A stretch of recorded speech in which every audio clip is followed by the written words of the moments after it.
Bismillahirrahmanirrahim. Assalamualaikum warahmatullahi wabarakatuh.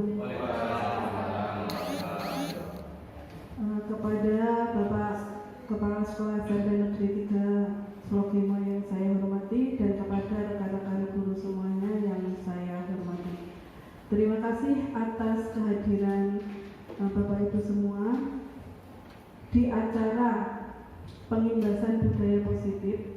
Ya, ini merupakan tugas aksi nyata yang harus dilakukan oleh Bapak Adi Sanilespati SPD untuk melengkapi tugasnya yang saat ini sedang mengikuti program CGP Angkatan ke-9. Untuk selanjutnya adalah sambutan dari Bapak Pardi SPD selaku Kepala Sekolah SMP Negeri 3 Slokimo. Monggo Pak Pardi.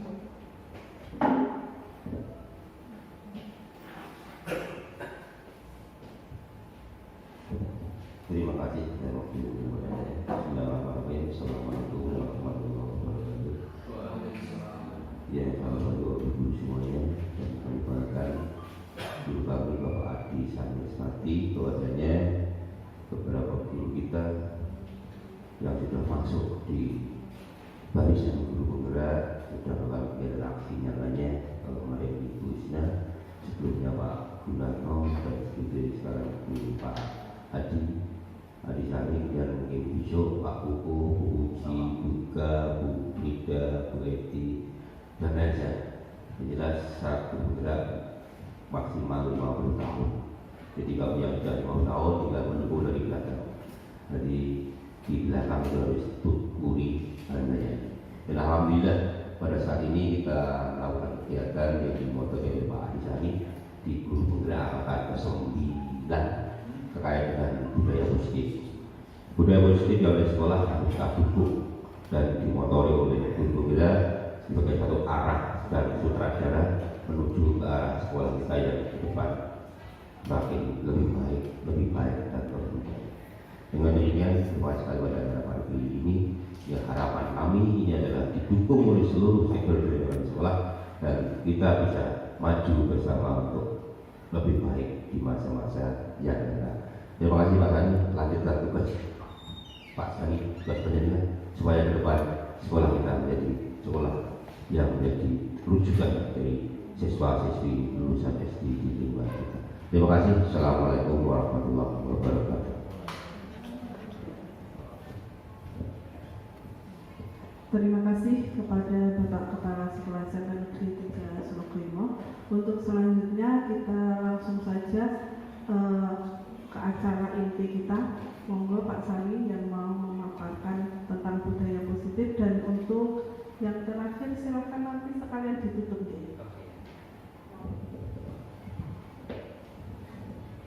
Terima kasih atas waktu yang diberikan. Salam sejahtera untuk kita semua. Selamat pagi Bapak Ibu. Pada kesempatan hari ini, izinkan saya Adi Sanilespati melakukan salah satu yang harus ditempuh dalam pendidikan calon guru penggerak, yaitu pengimbasan atau aksi nyata, terutama pada modul 1.4 tentang materi budaya positif. Nanti lebih tepatnya apakah di sekolah kita itu sudah menerapkan budaya positif atau belum, apakah perlu ditingkatkan atau mungkin bahkan tidak melaksanakan. Nanti kita akan bahas bersama di sini.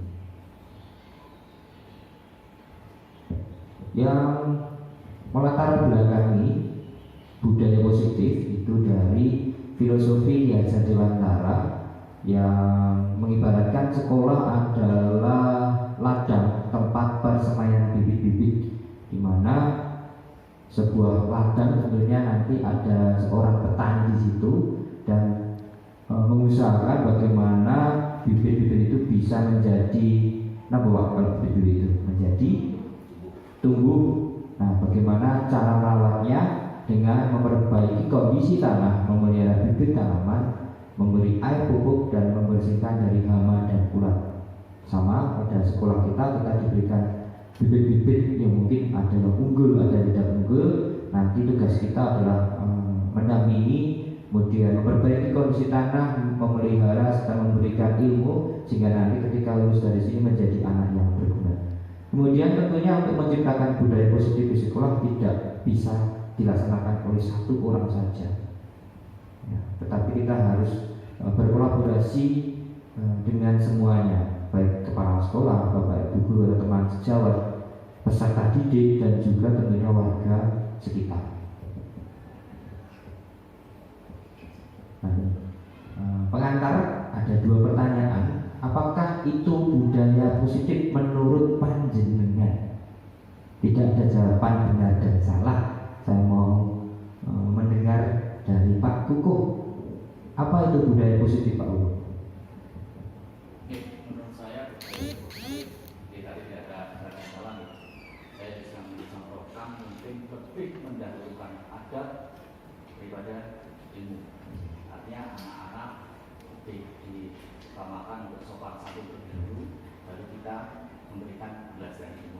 Misal saya contohkan, ada bapak ibu guru, otomatis anak menunjukkan kepala kawan kawan Adab dulu. ya, ada dulu daripada otomatis ini juga penting, tapi anak-anak lebih dorongan ke adab.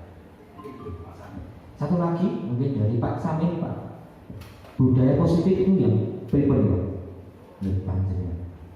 Terima kasih. Menurut saya budaya positif, yang namanya budaya itu memang harus dilakukan sebagai lebih dari kebiasaan satu orang, tapi harus menyeluruh dilakukan oleh semua komponen di sekolah.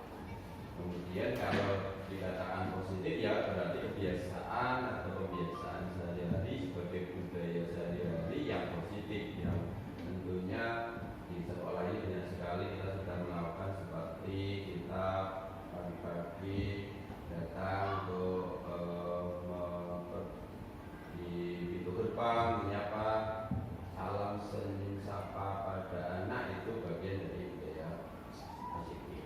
Yang lain tentu banyak sekali sudah dilakukan. Telah masuk berarti kita ada budaya lagi untuk melakukan kegiatan sholat duha. Kemudian budaya yang lain ya budaya-budaya disiplin kita sudah banyak sekali yang kita lakukan. Sepanjang itu menjadi budaya yang disepakati kita bersama dilakukan sehari-hari, yaitu sudah disebut budaya positif. Terima kasih Pak Kukuh dan Pak Samin. Adab dari Pak Kukuh dan kemudian pembiasaan-pembiasaan yang positif itu sekaligus menjawab pertanyaan yang kedua. Tadi Pak Samin sudah menyampaikan apakah sekolah kita sudah menerapkan budaya positif. Tadi sudah dijelaskan oleh Pak Samin, ada pembiasaan senyum sapa salam sopan santun pada saat anak memasuki gerbang, ada yang menyambut di situ dari pengurus OSIS dan Bapak Ibu guru. Kemudian ada sholat duha berjamaah, sholat duha berjamaah. Kemudian apa lagi yang sudah dilakukan di sekolah kita? Apel pagi juga sudah dilaksanakan, upacara setiap hari Senin dan hari-hari besar. Kemudian kegiatan setiap hari Jumat gitu Bapak Ibu, Jumat sehat, Jumat bersih, Jumat literasi numerasi, dan Jumat beriman. Itu adalah kegiatan-kegiatan budaya positif di sekolah kita. Nah, tolak ukur dari budaya positif adalah terwujudnya pembiasaan baik sehingga perilaku peserta didik mencerminkan karakter profil belajar Pancasila. Yang namanya kebiasaan tadi sudah dijelaskan juga tidak bisa hanya satu kali nih, karena itu berulang hingga menjadi kebiasaan tanpa harus disuruh. Itu sudah tahu mana yang baik mana yang tidak dan bisa mewujudkannya dalam ukurnya. Kemudian topik dalam sosialisasi pada pagi hari ini yang pertama adalah disiplin positif dan nilai-nilai kebajikan universal. Yang kedua adalah teori motivasi, hukuman dan penghargaan restitusi, keyakinan kelas, 4 kebutuhan dasar manusia dan dunia berkualitas, kelima restitusi, 5 posisi kontrol, dan restitusi segitiga restitusi. Yang pertama kita akan membahas disiplin positif dan nilai-nilai kebajikan universal. Nah, ini ada sebuah peragaan Bapak Ibu, nanti bisa dipraktekkan. Silahkan Bapak Ibu memikirkan sebuah benda yang sangat berharga untuk Bapak Ibu, ditempatkan di tangan kanan, kemudian dikepalkan. Benda ini adalah sangat berharga untuk Bapak Ibu. Kemudian ada orang atau saya yang mencoba sekuat tenaga untuk membuka genggaman Bapak Ibu tadi dengan cara membujuk, mengancam, menghardik, merayu. Kira-kira bagaimana? Menurut Bu Ika, bagaimana Bu? Saya sebagai yang meletakkan tangan. Iya, yang meletakkan tangan saya yang membujuk. Bu, dibuka Bu, ayo tunjukkan pada saya Bu, bujuk ini aku Bu. Bu Ika bagaimana? Ya, saya akan berusaha sekuat tenaga untuk tetap mempertahankan. Sekuat tenaga mempertahankan badan ini. Ya, iya. Mungkin yang lain ada yang mungkin melepas dan memberikan karena itu baru berharga, atau mungkin sama dengan Bu Ika ya, karena ini sangat berharga untuk saya, makanya saya akan mempertahankan sekuat mungkin juga sampai titik yang bisa. Ya, meskipun dengan dibujuk, mengancam, menghardik, merayu, menyuap, ya bahkan dengan itu pakai 10 juta ini, karena ini barang berharga buat saya, meskipun harganya tidak 10 juta tetap akan saya pertahankan. Nah, ini adalah teori kontrol atau ilusi kontrol. Apakah guru itu mengontrol murid ketika Bapak Ibu guru, ayo silakan tenang, jangan rame? Apakah dengan seperti itu anak-anak betul-betul bisa tenang, betul-betul bisa diam? Bisa Pak, paling beberapa menit ya. Nah, selebihnya nanti sudah mengobrol lagi. Nah, kemudian ilusi bahwa kritik dan membuat orang merasa bersalah dapat menguatkan karakter. Anak ketika melakukan kesalahan kita panggil begitu, kita beritahu kesalahannya di mana, yang ngomong kita terus begini loh, kamu harusnya begini, kalau begini. Ya nanti mungkin hanya beberapa menit akan merasa bersalah, tapi mungkin besoknya akan terulang lagi, dan mungkin itu terjadi di tempat kita. Kemudian ilusi bahwa semua pengetahuan positif efektif dapat bermanfaat. Ini teori-teori kontrol. Ilusi bahwa orang dewasa memiliki hak untuk memaksa. Kita memaksa anak untuk seperti ini, kita memaksa anak untuk memasukkan baju. Tetapi kenyataannya masih banyak juga yang tidak bisa untuk memasukkan baju dengan baik. Ini, siapa sesungguhnya yang memiliki kontrol? Ada stimulus respon dan ada teori kontrol. Untuk stimulus respon, kita mencoba mengubah orang agar berpandangan sama dengan kita. Ini ada peraturannya nak, kamu harus seperti ini. Sudah ada peraturan di sekolah. Teori kontrolnya, kita berusaha memahami pandangan orang lain tentang dunia. Jadi biar anak-anak itu mengerti bahwa paham dengan kebiasaan-kebiasaan yang sudah diterapkan, peraturan itu tidak terus masuk ke dalam pikirannya dan secara sadar, oh ini ada peraturan, bahwa saya akan melaksanakan tanpa harus disuruh. Kemudian yang kedua, stimulus respon. Perilaku buruk dilihat sebagai suatu kesalahan. Untuk teori kontrolnya, semua perilaku memiliki tujuan. Ya pastinya anak kok sering mengeluarkan pakaian itu mesti ada tujuannya. Itu nanti di 5 kebutuhan dasar manusia. Apa sih yang belum dapat dari 5 kebutuhan dasar itu yang mengibatkan kok anak-anak ini kok sering tidak menjalankan peraturan. Kemudian yang ketiga, orang lain bisa mengontrol saya. Seperti tadi, coba Bu Ika buka itu barang berharganya. Hanya Anda yang bisa mengontrol diri Anda. Ketika Anda mau membukakan, ya udah, orang itu akan melihat Anda. Tapi kalau dikontrol, ini barang berharga saya akan pertahankan. Berarti yang mempunyai kuasa untuk mengontrol adalah diri kita sendiri. Saya bisa mengontrol orang lain. Teori kontrolnya, Anda tidak bisa mengontrol orang lain. Stimulus respon yang berikutnya, pemaksaan ada pada saat bujukan gagal. Teori kontrolnya, kolaborasi dan konsensus menciptakan pilihan-pilihan baru. Ini nanti di segitiga restitusi. Bagaimana mendampingi anak-anak yang bermasalah. Stimulus respon yang terakhir, model berpikir menang kalah. Ketika saya berhasil bertemu dengan anak, kemudian memberikan masukan anak, berarti saya menang, dan anak yang kalah, anak-anak akan nurut pada saya.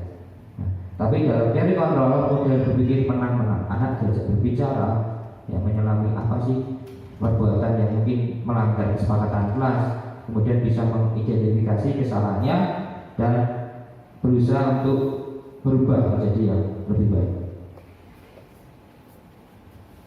Kemudian, apakah makna disiplin? Berasal dari bahasa Latin disiplina, yang artinya belajar.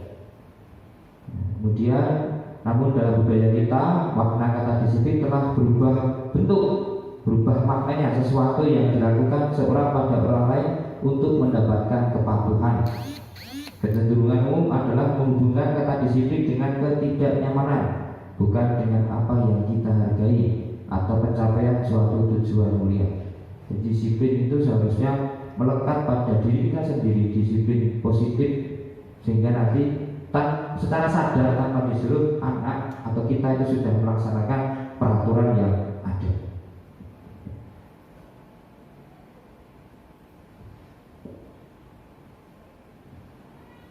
Di dalam modul 1.4 filosofi Ki Hajar Dewantara menyatakan menciptakan murid yang merdeka, syarat utamanya adalah harus ada disiplin yang kuat. Disiplin yang dimaksud adalah disiplin diri yang memiliki motivasi internal, jadi motivasi dari dalam diri kita sendiri untuk mendisiplinkan diri. Jika kita tidak memiliki motivasi internal, maka kita memerlukan pihak lain untuk mendisiplinkan kita atau motivasi eksternal. Ini dibutuhkan pendampingan oleh orang lain. Kalau dalam sekolah berarti bapak ibu guru. Tugas bapak ibu guru mendampingi agar bisa mendisiplinkan dari luar atau motivasi eksternal. Sejalan yang diatur sejalan dengan peraturan-peraturan yang sudah disepakati atau ditentukan oleh sekolah.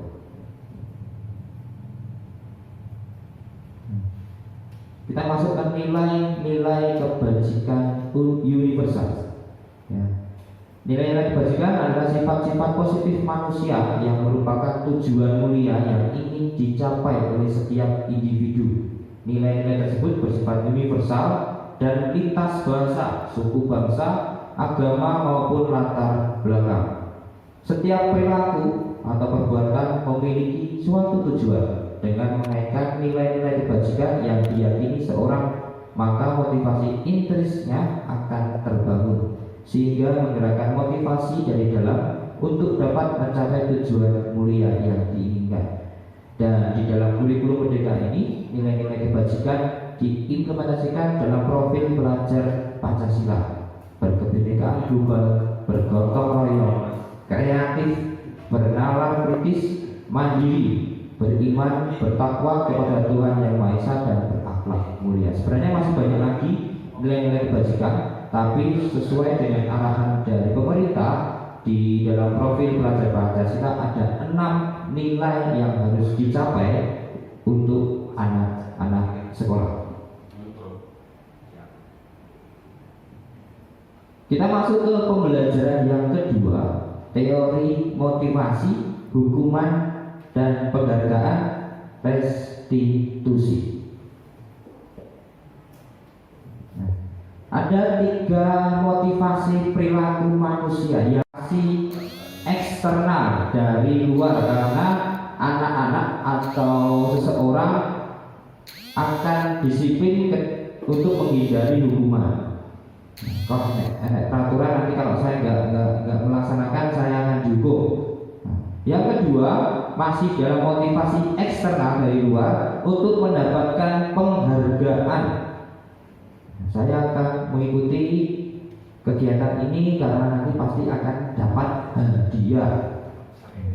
Yang ketiga adalah motivasi internal, ini tujuan disiplin.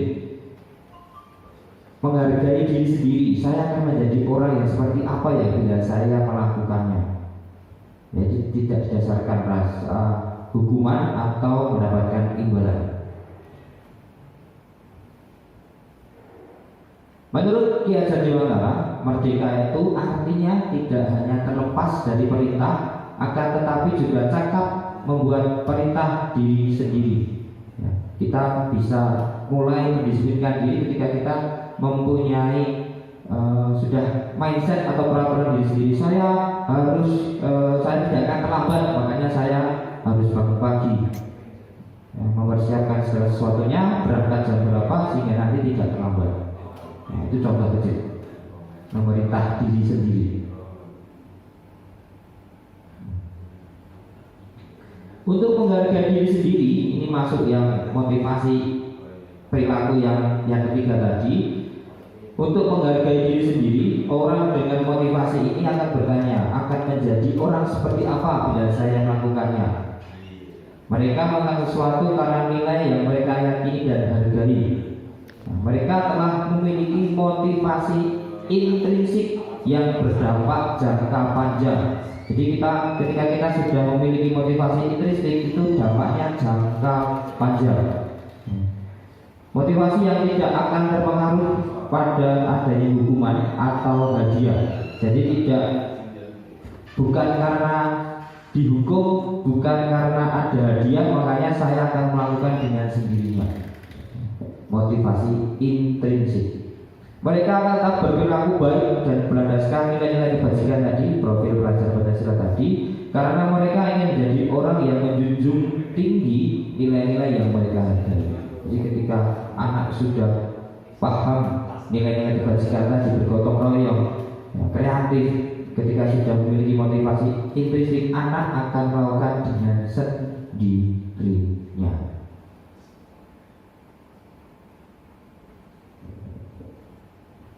Pertanyaannya sekarang adalah bagaimana cara kita sebagai guru untuk menanamkan disiplin positif ya kepada murid-murid kita, menanamkan disiplin positif kepada murid-murid kita. Mungkin dari Pak Giantoro, bagaimana Pak menurut panjenengan? Sekali lagi tidak ada jawaban benar dan salah.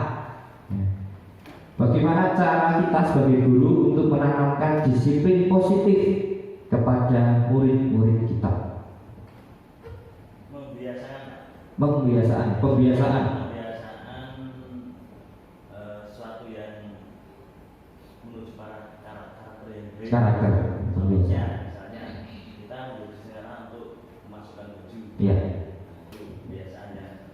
Yang pertama, yang kedua, disiplin waktu Pak, itu penting juga. Disiplin waktu. Ya, itu break misalnya 7 sampai ke sekolah, dan kita biasakan mana bisa. Ya, baik. Yang namanya pembiasaan dan kebiasaan itu tidak, tadi sudah disampaikan, tidak hanya sekali ya kita melakukannya. Kita harus secara berulang terus-menerus agar nanti tercipta budaya tadi, budaya positif, disiplin positif tadi. Baik, terima kasih Pak Giantoro.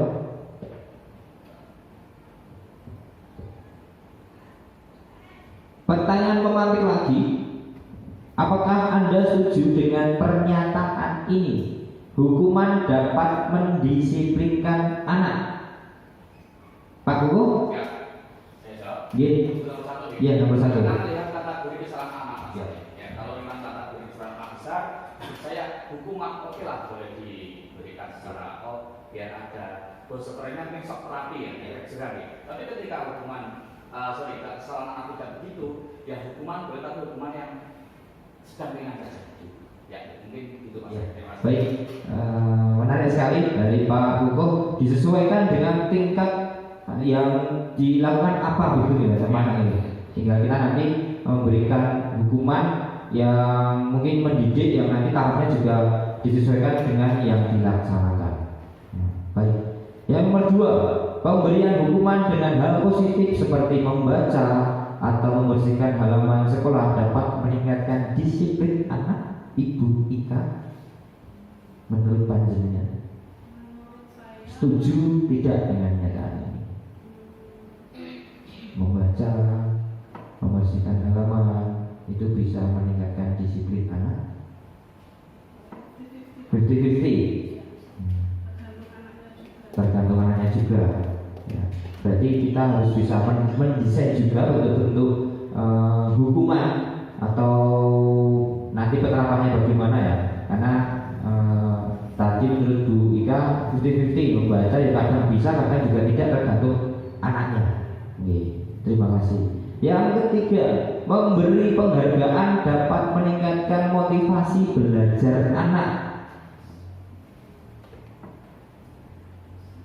Setuju ya? Setuju ya? Karena memberikan penghargaan dapat meningkatkan motivasi belajar anak.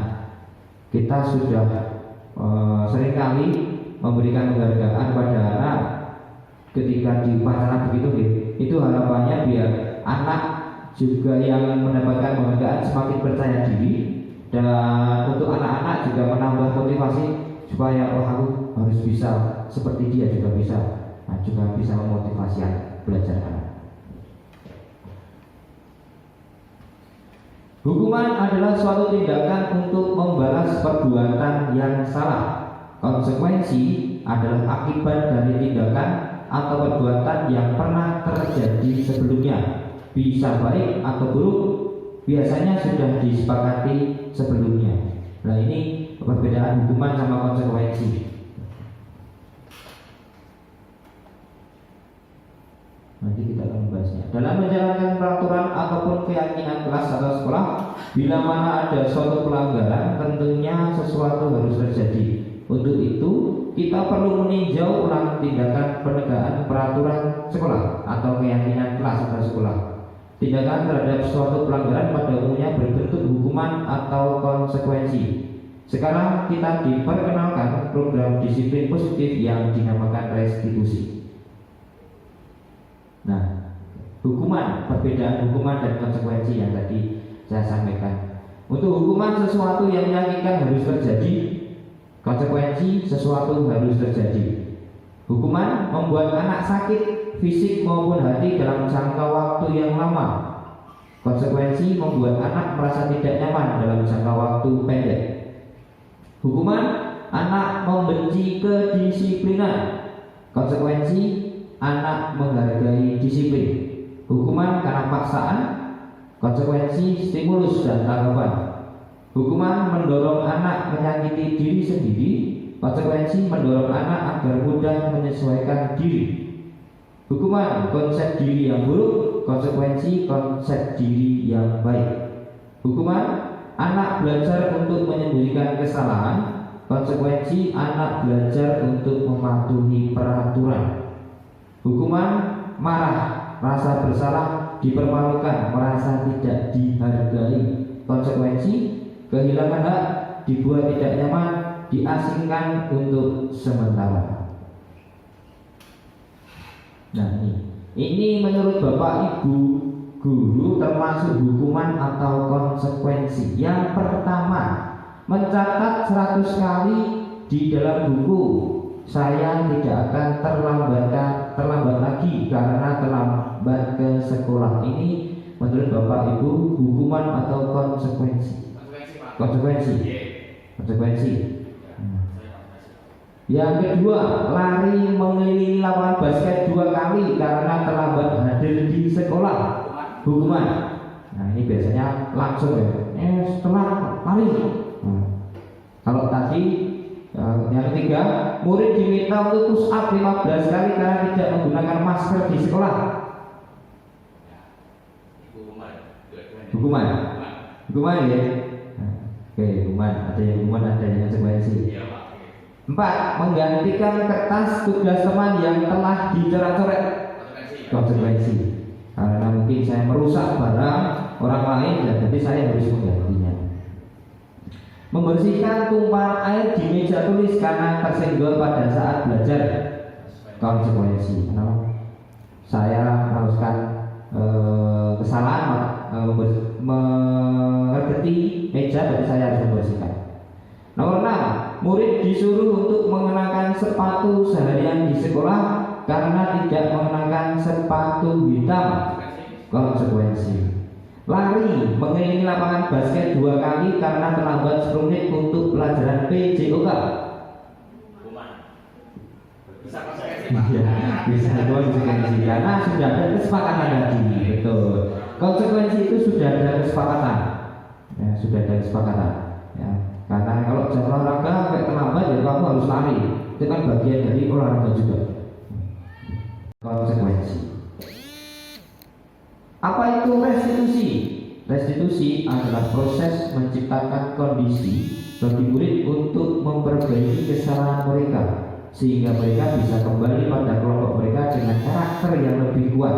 Jadi ketika anak-anak melakukan kesalahan kemudian di BK begitu kita panggil oleh wali kelas ataupun guru BK, kemudian nanti ketika masuk ke kelas bersama dengan teman-temannya itu mesti akan merasa minder, aku bagi BK, aku bagi BK, dia mesti TKI, kenapa. Nah, untuk restitusi ini proses menciptakan kondisi bagi murid yang nanti ketika kembali ke kelompoknya dengan karakter yang lebih kuat. Ya, restitusi juga merupakan proses kolaboratif yang mengajarkan murid untuk mencapai solusi untuk masalah mereka. Jadi anak mencari sendiri solusi untuk masalah mereka. Jadi tidak lagi wah salah kamu harus menulis 100 kali, tapi anak menemukan solusi ketika saya pinjam pulpen sehingga dan mematahkan, maka saya harus bagaimana.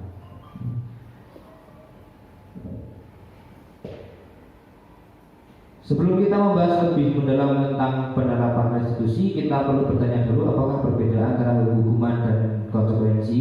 Tadi sudah kita sama di mana persamaannya, bila berbeda bagaimana perbedaannya. Di bawah ini kita berikan satu gambaran perbedaan antara hukuman, konsekuensi, dan restitusi. Kalau tadi ada 2 kolom, sekarang ada 3 kolom.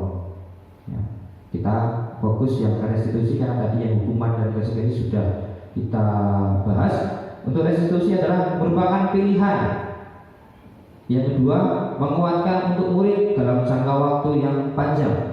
Korban mendapatkan ganti, murid akan mendapatkan penguatan, masalah terpecahkan, murid belajar bertanggung jawab untuk perilakunya, fokus pada pemecahan masalah dalam jangka waktu panjang.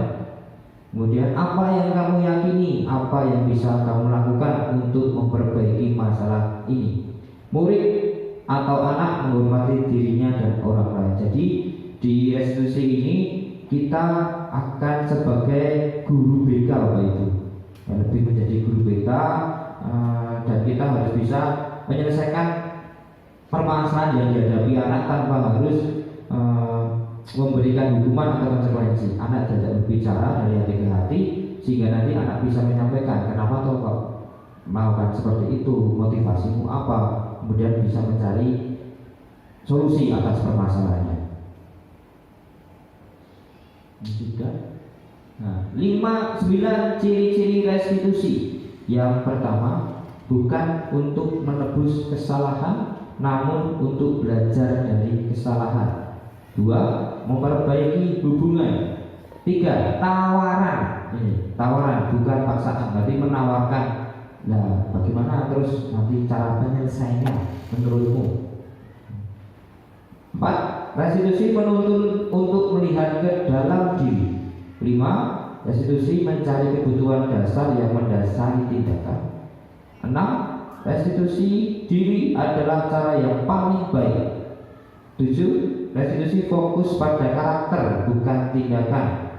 8, restitusi fokus pada solusi. 9, restitusi mengembalikan murid yang berbuat salah pada kelompoknya. 9 ciri restitusi.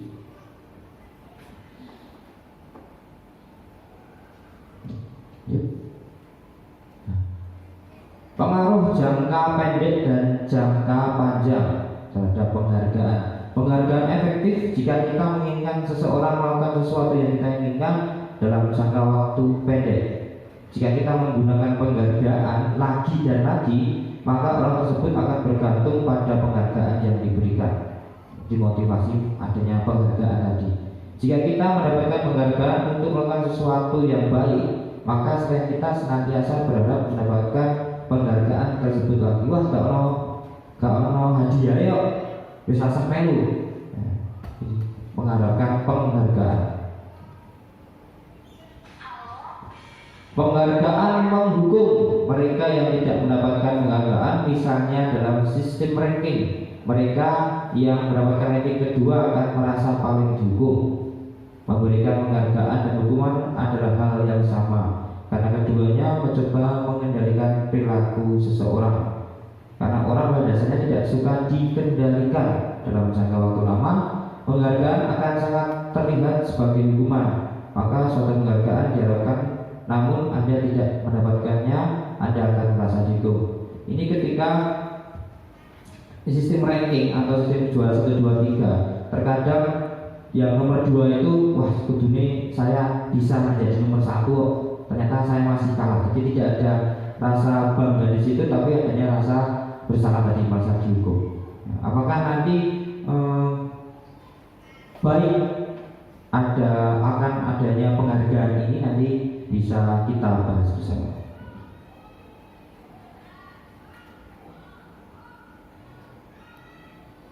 Keyakinan kelas, pembelajaran yang ketiga. Mengapa tidak peraturan saja? Mengapa harus keyakinan kelas? Peraturan dan keyakinan kelas itu sesuatu yang berbeda. Kalau peraturan itu biasanya dilarang meninggalkan kelas selama pelajaran, dilarang terlambat. Tapi kalau keyakinan kelas diubah dengan kalimat-kalimat positif. Mengapa kita memiliki peraturan harus menggunakan helm bila mengendarai kendaraan roda 2? Ini supaya apa, Bu? Mengapa kita harus menggunakan helm ketika mengendarai sepeda motor? Menjaga diri, keselamatan ya, keselamatan.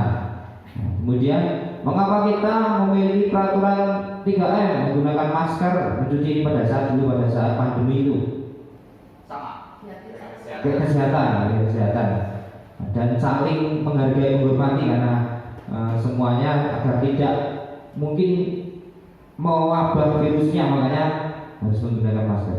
Mengapa kita memiliki peraturan harus datang tepat waktu pada saat mengikuti pelatihan? Terlihat dari hukuman, menghargai, menghormati peserta lain. Ketika ada yang terlambat, berarti nanti akan sedikit menghentikan jalannya. Nah, itu menghormati orang lain. Nah, ini keyakinan kelas, kesepakatan kelas ini sudah ada di beberapa kelas yang sudah membuat. Ya, datang tepat waktu, mengucapkan salam, menjaga kebersihan sekolah, berdoa sebelum dan sesudah kegiatan.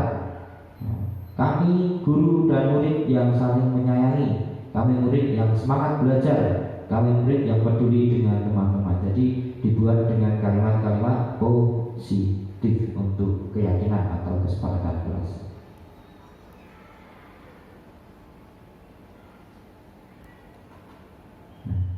Peraturan, contoh atau perbedaan peraturan dan keyakinan. Selalu kembalikan buku ke tempatnya. Ini bentuk dari tanggung jawab dalam keyakinan kelas. Dilarang mengganggu orang lain adalah menghormati orang lain. Hadir di sekolah 15 menit sebelum pembelajaran dimulai, menghormati orang lain dan berkomitmen. Dilarang melakukan kekerasan. Keyakinan kelasnya adalah keselamatan atau menghormati orang lain.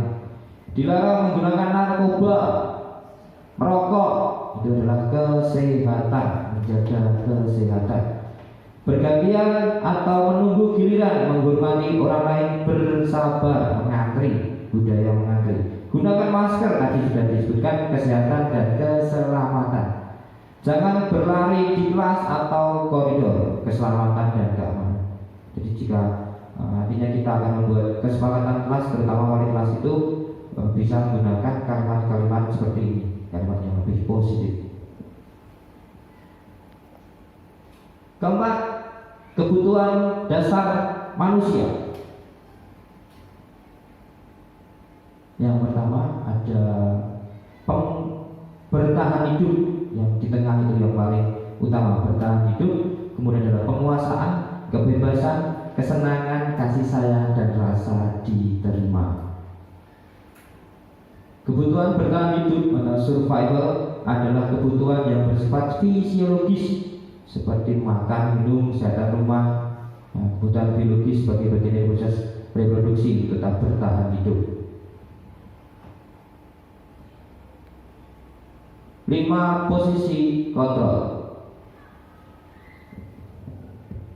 Penghukum, seorang penghukum bisa menggunakan hukuman fisik maupun verbal. Orang-orang yang menjalankan posisi penghukum senantiasa mengatakan bahwa sekolah memerlukan sistem alat yang lebih menekan murid-murid lebih dalam lagi. Ini yang pertama untuk 5 posisi kontrol sebagai penghukum. Contohnya, guru-guru yang menerapkan posisi penghukum akan berkata, patuhi aturan saya, atau awas, kamu selalu saja salah. Selalu yang terakhir selesai. Nah, ini adalah tipe-tipe guru penghukum. Yang kedua adalah membuat rasa bersalah. Pada posisi ini biasanya guru akan bersuara lebih lembut. Membuat rasa bersalah akan menggunakan keheningan yang membuat orang lain merasa tidak nyaman, bersalah atau rendah diri. Ibu sangat kecewa sekali dengan kamu.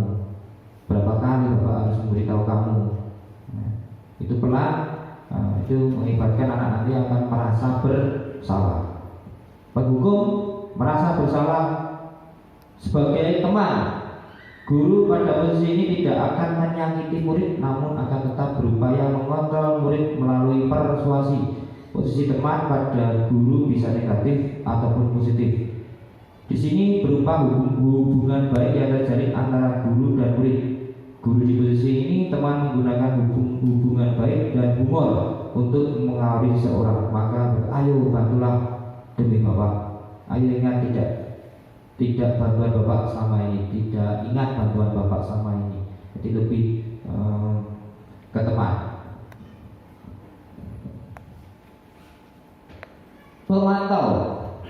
Memantau berarti mengawasi. Pada saat kita mengawasi, kita bertanggung jawab atas perilaku orang-orang yang kita awasi. Posisi pemantau berdasarkan pada perkembangan peraturan dan konsekuensi. Dengan menggunakan sanksi atau konsekuensi, kita dapat memisahkan hubungan pribadi kita dengan murid. Sebagai seorang yang menjalankan posisi pemantau, pertanyaan yang diajukan seorang pemantau, peraturannya apa?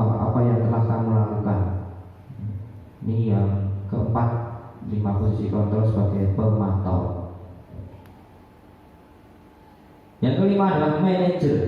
Posisi terakhir adalah posisi di mana guru berbuat sesuatu bersama dengan murid, mempersilahkan murid mempertanggungjawabkan perilakunya, mendukung murid agar dapat menemukan solusi atas permasalahannya.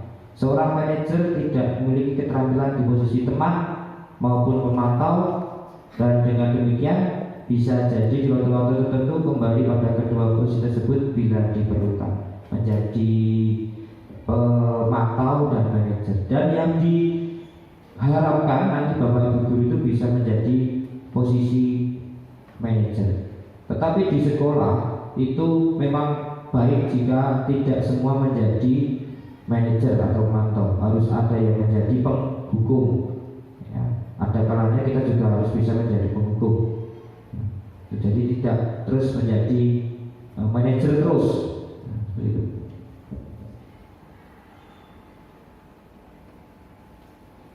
Segitiga restitusi. Nah, ini adalah cara yang ditawarkan dalam mendampingi anak-anak bermasalah ketika memiliki masalah. Yang pertama yang bawah itu adalah menstabilkan identitas. Kemudian yang kedua validasi kebutuhan, dan yang ketiga menanyakan keyakinan. Ini kemarin sudah saya praktekkan di beberapa teman, beberapa murid saya ajak untuk melakukan segitiga restitusi. Ya, ada skenario ketika anak melakukan kesalahan, kemudian bagaimana pemecahannya. Ini tahap pada saat yang pertama menstabilkan identitas kita sebagai posisi manajer tadi. Hal yang bisa kita sampaikan kepada anak, berbuat salah itu hal yang manusiawi. Tidak ada manusia yang sempurna. Bapak ibu juga pernah membuat salah. Kita pasti bisa menyelesaikan permasalahan ini. Ini kemarin sudah saya praktekkan. Contohnya adalah anak-anak yang memiliki nilai tinggi 90, kemudian mengejek temannya yang nilainya rendah begitu. Ya, saya ajak bicara. Pertama yang saya katakan, ya setiap kita manusiawi, setiap orang pernah melakukan kesalahan. Pak Sami pun juga pernah melakukan salah. Nah, terus diajak anak-anak untuk kira-kira apa yang belum tidak sesuai dengan kesepakatan kelas. Oh tadi Pak, saya mengejek anak-anak seperti ini yang mengakibatkan teman saya menangis. Nah, itu adalah tahap menstabilkan identitas. Kemudian yang kedua adalah validasi kebutuhan. Biasanya guru akan berkata, kamu bisa saja melakukan hal yang lebih buruk, tetapi kamu tidak melakukannya. Ya. Kamu pasti punya alasan mengapa melakukannya. Apa yang penting bagi kamu? Kamu boleh tetap berusaha menjaga sikap itu, tapi tambahkan sikap yang lain yang baru. Nah ini kemarin juga saya praktekkan pada tahun ini. Saya tanyakan mengapa kamu melakukan hal itu. Ya saya merasa bangga Pak dengan prestasi saya, dan saya mengejek, sebenarnya bukan mengejek Pak, memotivasi teman saya, tapi ada kata-kata saya yang salah. Jadi anak-anak itu bisa mencermati kesalahan mana yang dia lakukan. Kemudian yang terakhir, menanyakan keyakinan kelas yang sudah disepakati.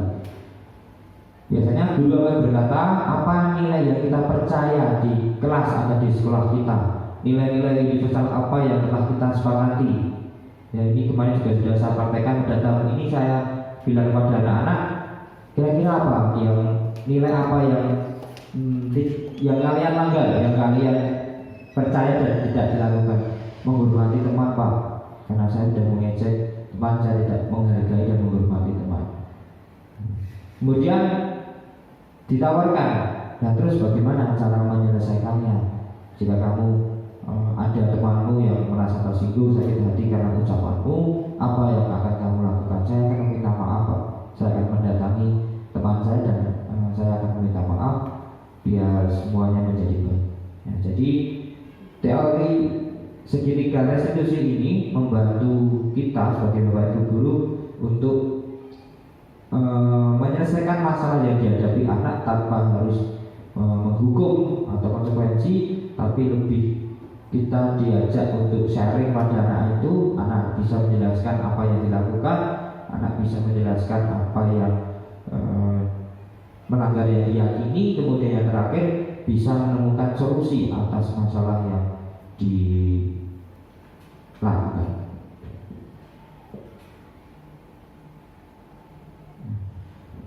Demikian presentasi dan dari modul 1.4 budaya positif dari saya.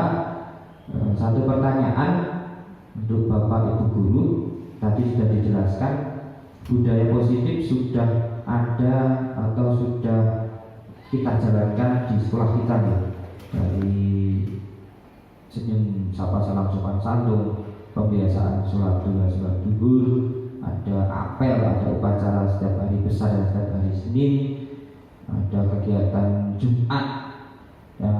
Apakah kegiatan itu sudah berjalan dengan baik, dan apakah perlu adanya pembiasaan baru lagi, atau adanya peningkatan dari yang sudah kita laksanakan? Dan ini nanti sebagai masukan buat kita semua, nanti akan kita laksanakan. Pak Kukuh mungkin bisa berpendapat. Mungkin perlu ada peningkatan lagi Pak. Peningkatan lagi. Lebih apa ya? Misal kita yang anak datang pagi sebelum lebih lagi ada anak, oh aku gurunya datang pagi. Yeah. Mari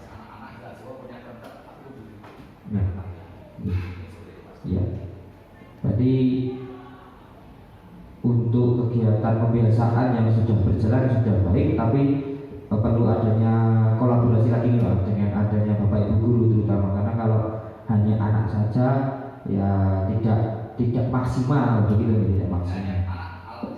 Iya, ya. Pak Kiander mungkin berpendapat maka pembiasaan kita perlu ada tambahan lagi.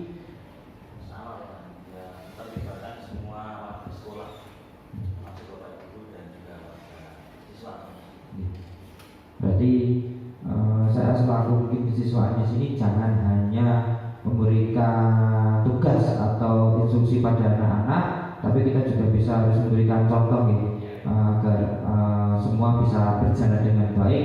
Ya ada peran Bapak Ibu guru di situ. Jadi jika pembiasaan itu ada Bapak Ibu guru di situ, kan anak-anak juga mungkin akan melaksanakan dengan baik. Oh ada Pak Sani, ada Pak Kiander, ada Pak Kukuh, atau Bapak Ibu yang lain. Sholat duha pun duhur pun juga mungkin dari Bapak Ibu guru ada yang bergabung, makanya anak-anak juga nantinya akan secara disiplin mesti tadi diri Pak guru beri contoh, Bu guru beri contoh, makanya saya juga secara sadar langsung gitu. Kemudian kegiatan-kegiatan lain ya seperti upacara itu bisa lebih kita tingkatkan lagi untuk pembiasaan gitu. Itu saja, terima kasih atas masukan yang diberikan. Nanti sebuah catatan bagi saya untuk melakukan pembenahan terutama di tugas-tugas dalam pendidikan calon guru penggerak, dan nantinya saya bisa menyelesaikan pendidikan calon guru penggerak angkatan 9 ini dengan baik dan bisa mengimplementasikan ke SMP Negeri 3 Slogowimo. Ini langsung saya tutup dulu. Oke. Terima kasih atas waktu yang diberikan. Assalamualaikum warahmatullahi wabarakatuh. Harapkan nanti Bapak Ibu guru itu bisa menjadi posisi manajer.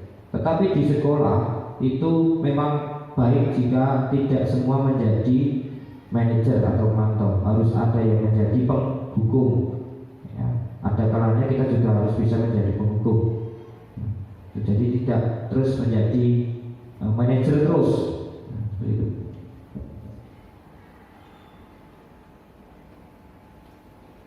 Segitiga restitusi. Nah, ini adalah cara yang ditawarkan dalam mendampingi anak-anak bermasalah ketika memiliki masalah. Yang pertama, yang bawah itu adalah menstabilkan identitas. Kemudian yang kedua, validasi kebutuhan. Dan yang ketiga, menanyakan keyakinan. Ini kemarin sudah saya praktekkan di beberapa beberapa murid. Saya ajak untuk melakukan segitiga restitusi. Ya, ada skenario ketika anak melakukan kesalahan, kemudian bagaimana pemecahannya. Ini tahap pada saat yang pertama, menstabilkan identitas. Kita sebagai posisi manajer tadi, hal yang bisa kita sampaikan kepada anak, berbuat salah itu hal yang manusiawi. Tidak ada manusia yang sempurna. Bapak Ibu juga pernah membuat salah. Kita pasti bisa menyelesaikan permasalahan ini. Ini kemarin sudah saya praktekkan. Contohnya adalah anak-anak yang memiliki nilai tinggi 90, kemudian mengejek temannya yang nilainya rendah begitu.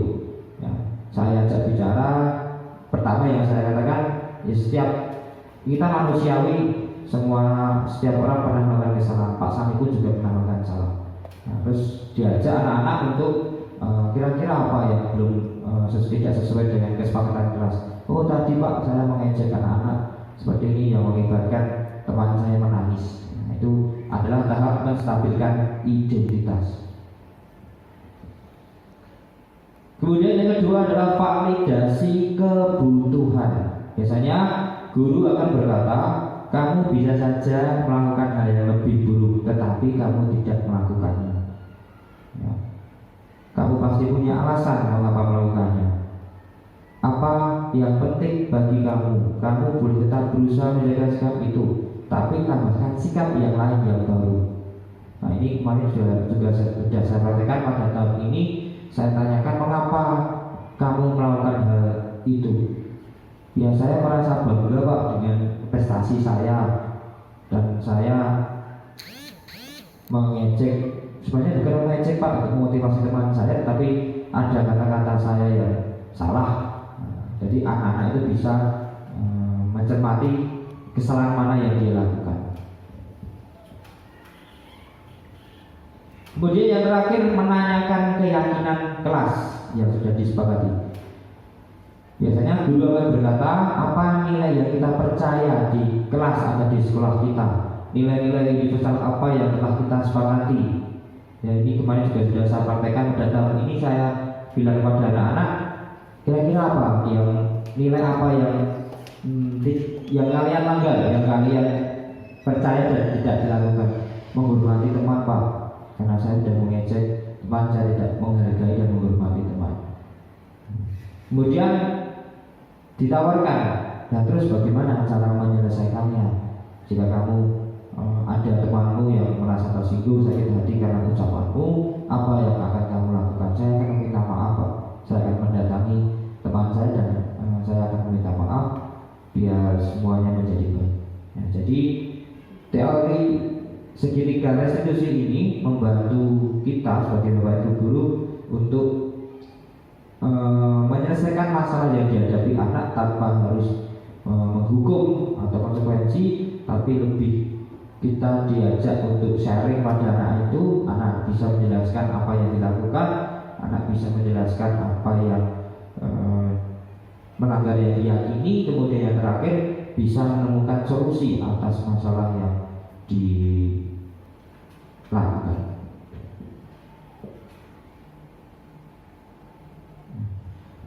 Demikian presentasi dan dari modul 1.4 budaya positif dari saya.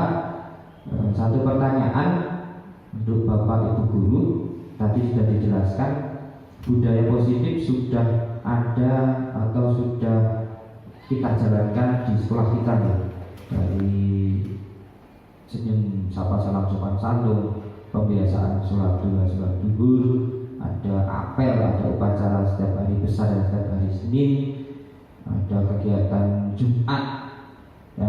Apakah kegiatan itu sudah berjalan dengan baik, dan apakah perlu adanya pembiasaan baru lagi, atau adanya peningkatan dari yang sudah kita laksanakan? Dan ini nanti sebagai masukan buat kita semua, nanti akan kita laksanakan. Pak Kukuh mungkin bisa berpendapat. Mungkin perlu ada peningkatan lagi Pak. Peningkatan lagi. Lebih apa ya? Misal kita yang anak datang pagi sebelum jadi kuasa lagi, ada anak aku kemudian datang pagi. Mari anak-anak kita semua punya kontak aku dulu. Iya. Berarti untuk kegiatan pembiasaan yang sudah berjalan sudah baik, tapi perlu adanya kolaborasi lagi dengan adanya Bapak Ibu guru terutama, karena kalau hanya anak saja ya tidak maksimal begitu, tidak maksimal. Iya. Ya. Pak Dianto mungkin berpendapat maka pembiasaan kita perlu ada tambahan lagi.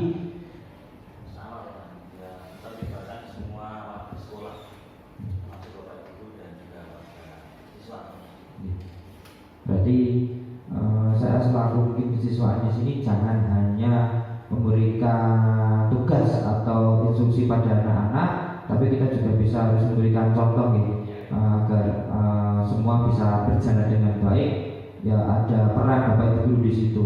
Jadi jika pembiasaan itu ada Bapak Ibu guru di situ, kan anak-anak juga mungkin akan melaksanakan dengan baik. Oh ada Pak Sani, ada Pak Dianto, ada Pak Kukuh, atau Bapak Ibu yang lain.